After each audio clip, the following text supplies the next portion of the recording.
Bonjour à tous et bienvenue sur GITV. On est en ligne aujourd'hui avec Patrick Gloriès, le fondateur et responsable de Meet for Hydrogen. Bonjour Patrick.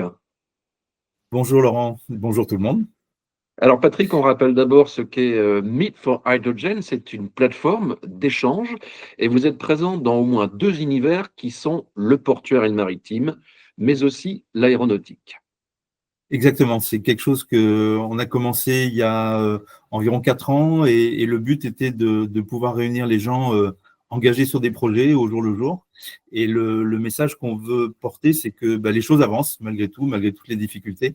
Et c'est pour ça qu'en fait, Meet for Hydrogen se compose en général de 3 éléments distincts. Une conférence de plutôt bon niveau en général, dont on a le plaisir d'accueillir pas mal de speakers sur les différents sujets traités. Une convention d'affaires permanente où les gens peuvent se retrouver pour échanger sur des projets et se mettre en place pour faire des offres communes. Et puis aussi, chose importante, ce qu'on appelle le Delivery Award, qui récompense des gens qui ont terminé quelque chose. Pas de l'innovation, mais les gens qui, malgré les difficultés, pas de réglementation, pas de financement, pas de ressources, c'est compliqué, réussissent quand même à mettre en place des choses, soit des projets complets, soit des composants essentiels pour la filière. Ça peut être d'ailleurs des Euh, startups comme des PME ou d'autres entreprises. Absolument, on a toutes sortes de compagnies. Et c'est vrai que bien qu'on ait dès le début adressé le sujet du maritime, du fluvial et du portuaire, on a rapidement pensé aussi que la même problématique se posait en fait pour le monde de l'aérien, avec nos amis des clusters aéro qui voulaient aussi leur événement. Et donc on a créé iSky qui lui s'adresse sur traite de l'aérien, du spatial et de l'aéroportuaire. Alors Voilà. jusqu'à présent, il y avait deux événements distincts. Il y avait donc iPorts qui a eu lieu à plusieurs reprises. Il y a eu iSky qui a eu lieu au Bourget. Et là, vous avez décidé à Marseille de regrouper les deux événements. Oui, pour différentes raisons. Une des raisons est qu'on a entendu le cri de la filière qui disait qu'il y a vraiment trop d'événements hydrogène et que ça serait bien qu'on puisse regrouper et éviter de dilapider les ressources et le temps. Donc ça, c'était un élément important. Et puis l'autre, en fait, on s'est rendu compte qu'il y a beaucoup de problématiques communes, beaucoup de sujets communs, que ce soit tout ce qui est réglementation, sécurité. C'est le même genre de problématique, tout ce qui est ressources humaines, formation.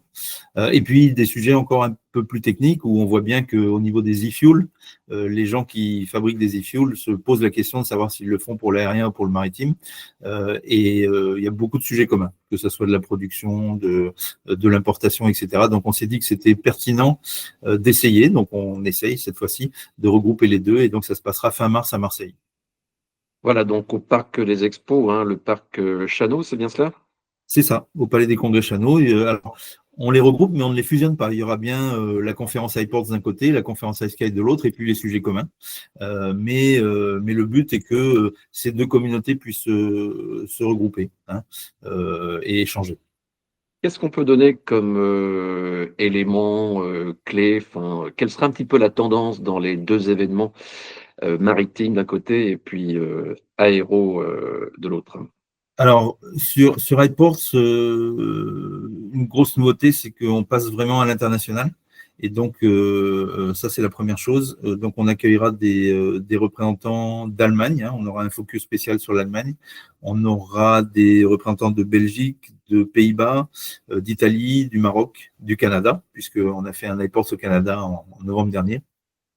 Voilà, et aussi le fait que les sessions cette année seront entièrement orientées écosystème, puisque comme on le sait, les écosystèmes portuaires sont l'endroit où la poule et l'œuf se retrouvent.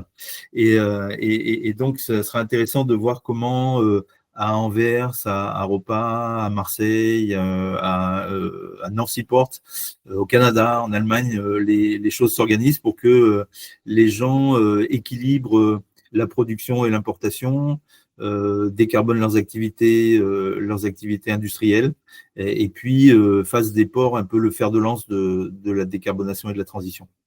Et du Alors sur la côté donc de l'aéro? du l'aéro, ça sera plus classique, mais par contre, on regardera les évolutions majeures en termes de propulsion, en termes d'avancement. On parlera de SAF, évidemment.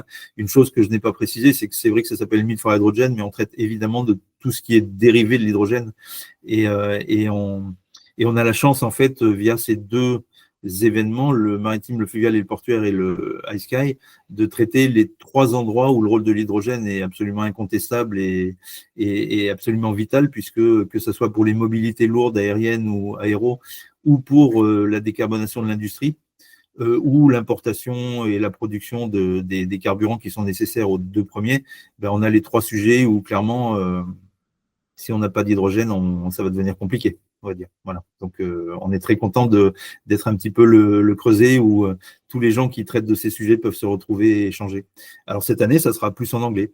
Voilà, puisqu'on a cette chance d'accueillir beaucoup de nos amis européens et un petit peu d'ailleurs. Donc, on sera beaucoup plus internationaux cette année. Merci, c'était Patrick Gloriez. Donc, iPorts et iSky, c'est les 25 et 26 mars à Marseille. Merci Patrick et à bientôt Merci, et au plaisir de vous retrouver tous là-bas. Alors, merci. À sur bientôt. Direct TV.